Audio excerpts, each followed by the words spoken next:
Mobile versus camera series भाग 3 या व्हिडिओमध्ये आपण तिसरा मुद्दा बघणार आहोत, तो म्हणजे झूमचा ऑप्शन। आजकालच्या मोबाईलमध्ये आपण बघतो 10x zoom, 20x zoom, 100x zoom, लय लांबचं दिसतं त्याच्यामध्ये टेक्नॉलॉजी। आता या सगळ्या झूमचा फायदा काय किंवा तोटा काय ते आपण जाणून घेऊयात। हे 99% वेळेला डिजिटल झूम असतं। म्हणजे काय, मोबाईलचा कॅमेरा एवढंच चित्र कॅप्चर करतोय, पण तुम्ही जसं झूम कराल तसं तेच चित्र मोठं करून करून तुम्हाला दाखवतोय। म्हणजे तुम्हाला वाटतंय आपण जवळ जातोय, पण तुम्ही फक्त तेच चित्र स्ट्रेच करताय। क्या बात कर रहे हैं?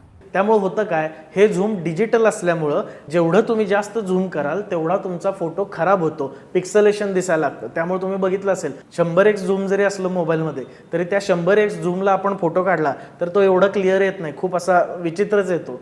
बात तो सही है। ह्याच्या विरुद्ध कुठलं झूम असतं तर ऑप्टिकल झूम, जे आपल्याला कॅमेरामध्ये मिळतं। मागच्या व्हिडिओमध्ये आपण बघितलं की कॅमेराला वेगवेगळे लेन्सेस लावता येतात। त्याचा फायदा काय होतो, सर मी कॅमेराला झूम लेन्स लावलं जे 24 ते 70 mm जाणार आहे किंवा 70 ते 200 mm पर्यंत जाणार आहे, तर त्यामुळं काय होतं, ते ऑप्टिकल झूम असल्यामुळं तुमच्या फोटोची क्लॅरिटी तेवढीच राहते, रिझॉल्युशन पूर्ण मिळतं तुम्हाला। हा फायदा तुम्हाला मोबाईलमध्ये मिळत नाही।